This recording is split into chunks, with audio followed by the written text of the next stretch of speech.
Ya, selamat siang, selamat pagi, selamat sore, selamat malam buat Bapak Ibu semuanya. Perkenalkan nama saya Fahrul Nurulmudin atau sering dipanggil Bang Ule ya.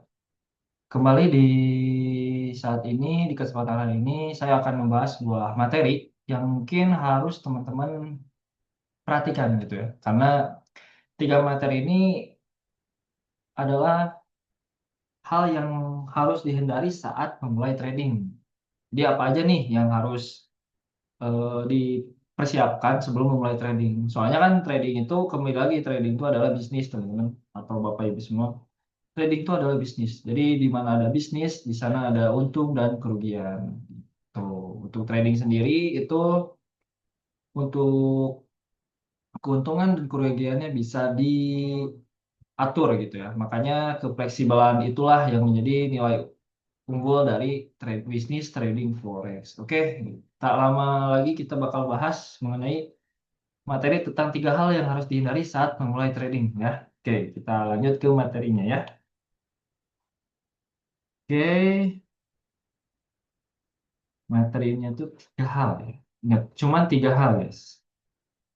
Kalau misalkan teman-teman tidak bisa membuatnya, bahaya banget nih. Oke, yang pertama, tidak memikir rencana trading yang jelas. Nah, ini hal yang harus dihindari teman-teman ya. Harus dipersiapkan itu yang berarti rencana trading yang jelas atau plan tradingnya harus dipersiapkan sebelum teman-teman memulai trading ya. Itu poin yang utama, itu yang pertama.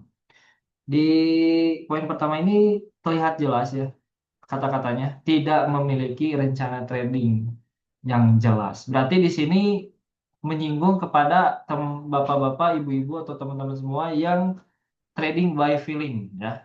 Trading by feeling. Jadi ada kebingungan, nih. Trading itu seperti apa sih? Trading itu bagaimana sih? Buy sekarang bagus gak sih? Sell sekarang bagus gak sih? Nah, itu yang menjadi hal yang harus diperhatikan oleh teman-teman semua ya. Kenapa aku gak siapin chart di sini? Karena aku lebih cenderung membahas tentang yang namanya itu plan trading ya.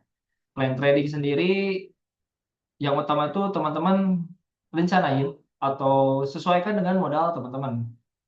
Di sini rencana trading itu sangat penting Bapak Ibu semua.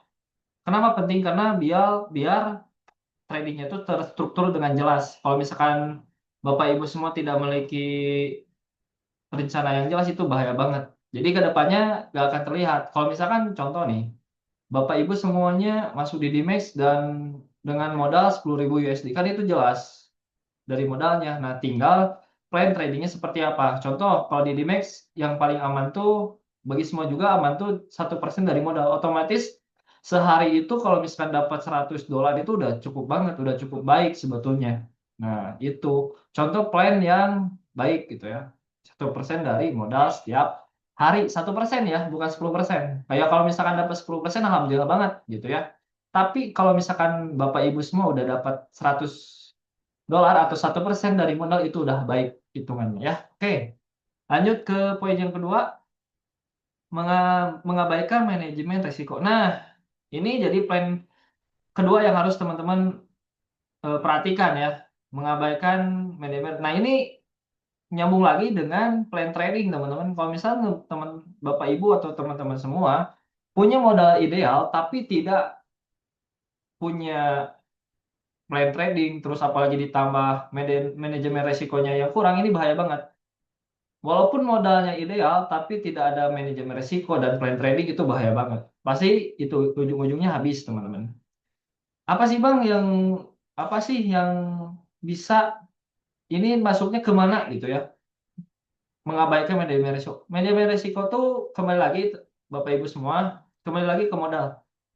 Kalau misalkan manajemen resikonya itu ringan, contoh kita punya plan trading yang namanya itu 1% dari modal ya. Itu manajemen resikonya itu sangat aman, sangat terkendali. Kenapa? Karena hanya meresikokan 1% dari modal. Dengan catatan modalnya itu harus ideal. Minimalnya di 10.000 USD atau 100 juta kalau di Dimex gitu. Kebetulan di Dimex kan menggunakan fixed rate. Jadi lebih mempermudah Bapak Ibu semua tidak harus 160 juta ya. Hanya 100 juta sudah bisa dapat equity di MetaTrader-nya sebanyak 10.000 USD ya. Itu udah cukup banget, udah cukup ideal. Asalkan punya plan itu aman banget gitu. Lanjut dengan manajemen resiko. Manajemen resiko itu kalau misalkan teman-teman atau Bapak Ibu sekalian tahu yang layering atau FM-nya itu bahaya banget karena tidak ada manajemen resikonya. Kalau misalkan Bapak Ibu semua tahu full margin itu sebetulnya mengabaikan yang namanya manajemen risiko. Jadi meresikokan semua modal hanya untuk keuntungan yang sesaat gitu.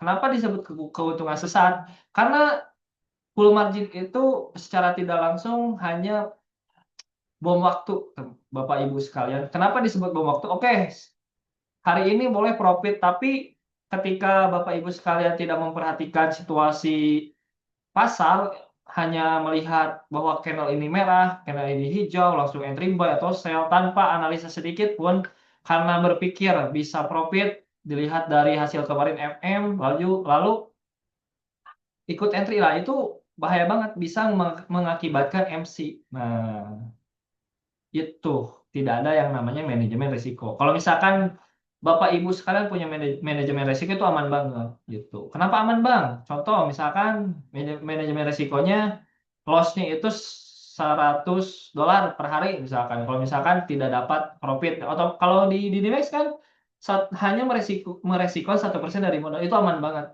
Bapak Ibu sekalian ya. Contoh lagi entry misalkan satu satu kali entry itu 100 pip untuk 100 pip atau 10 poin gitu ya. Meresikokan $100 atau 1 juta ya. Itu kalau misalkan TP alhamdulillah jadi targetnya 1% dari modal.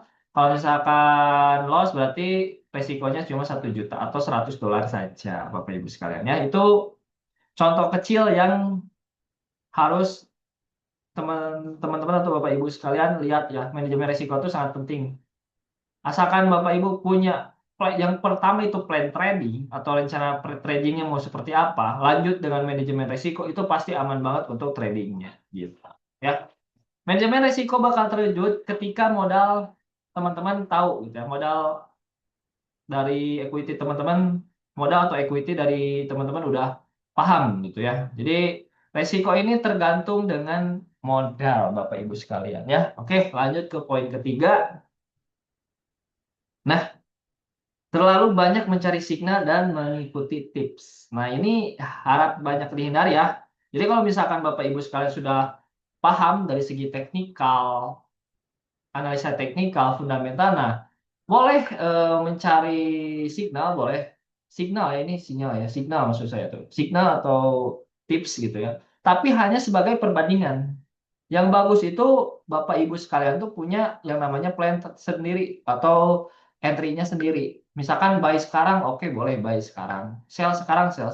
Asalkan itu dari plan Bapak Ibu sekalian itu lebih baik dibanding Bapak Ibu harus mencari yang namanya signal dari orang lain. Boleh cari signal dari orang lain, tapi jadi perbandingan saja. Contoh, misalkan Bapak Ibu tuh punya plan buy, misalkan di sekian, di harga sekian, dianalisa karena ada area sini, misalkan area order block, area FVG misalkan ya. Nah, ini Bapak Ibu tuh jadi ragu misalkan, oh ini valid gak sih? Nah, Bapak Ibu sekarang langsung cari, oh ini ada yang buy juga, alasannya apa? Misalkan sedikit beda, ada imbalance misalkan. Boleh jadi pertimbangan, oh gini, gitu. Jadi sambil nambah ilmu aja, tapi tetap dari segi entry Bapak Ibu sekalian harus hasil diri sendiri gitu. Kenapa? Karena sebaik-baiknya profit, sebaik-baiknya trading itu hasil dari diri sendiri Bapak Ibu sekalian. Kenapa? Karena dengan Bapak Ibu sering entry dan hasilnya profit itu bakal menambah segi percaya dirinya gitu Bapak Ibu. Paling segitu aja yang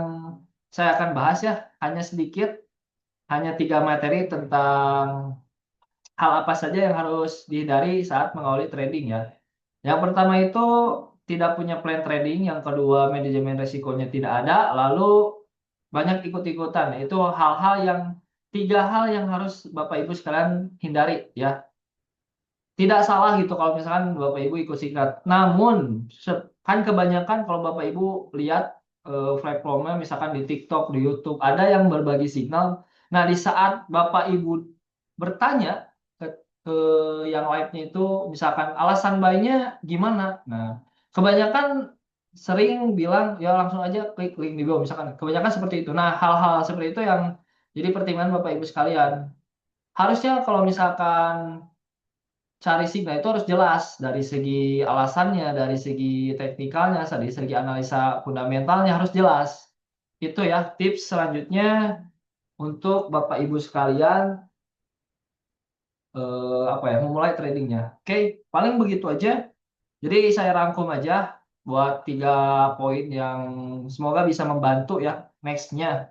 Yang pertama, Bapak Ibu yang mau mulai trading, persiapkan yang pertama itu plan trading. Plan trading itu kembali lagi ke modal ideal. Kalau dari Bapak Ibu yang tertarik pada DidiMax yang menyediakan edukasi, layanan signal secara gratis, jadi learning by doing itu Bapak Ibu siapkan modal ideal di 10.000 USD. Dengan plan 1%, 1 sampai 3% profit per hari gitu ya. Jadi hitungannya kalau dapat 1% itu udah bagus banget ya. Jadi bisa dicukupkan next lanjut di hari selanjutnya. Itu udah bagus banget kalau misalnya dapat 1% dari modal. Yang kedua, itu tadi aku bahas tentang manajemen risiko. Nah, itu kembali lagi ke modal yang tadi ya. Manajemen risiko tuh dilihat lagi dari target harian. Kalau misalnya target hariannya 1%, otomatis baiknya gitu ya. Kalau misalkan SL 1% berarti udah stop dulu. Lanjut hari selanjutnya untuk recovery kayak gitu. Tapi kalau mau aman ya 0,5% gitu. Jadi setengahnya dari 1% dari modal gitu. Yang kedua, jangan terlalu banyak mencari signal dan mengikuti tips. Jangan terlalu banyak karena cukup ikuti arahan mentor, lalu mentor-mentor yang Bapak Ibu percayai atau yang suka live yang dipercaya, nah itu ikuti aja, yang jangan semuanya diikuti karena nanti bakal pusing sendiri karena setiap orang tuh punya plan masing-masing dan kembali lagi plan yang terbaik itu hasil dari Bapak Ibu sekalian ya. Paling begitu aja yang saya bisa sampaikan, semoga bisa membantu. Nextnya saya akan kasih cara entry atau metode saya yang sering digunakan ya. Saya spill sedikit, namanya Submanciren ya. Itu metode yang saya sering gunakan untuk trading ya. Gitu. Oke, segitu dulu aja. Jangan lupa komen, like, dan subscribe. Kalau misalkan suka boleh di like, kalau misalkan nggak suka boleh dislike ya. Boleh di share kalau misalkan ada request materi yang pengen dibahas, boleh aja di komen-komen aja, nanti aku bakal buatin gitu ya. Oke, aku pamit. Saya Pahro atau Bang Oleh, saya pamit undur diri. Terima kasih. Wassalamualaikum warahmatullahi wabarakatuh. Ya, oke, terima kasih.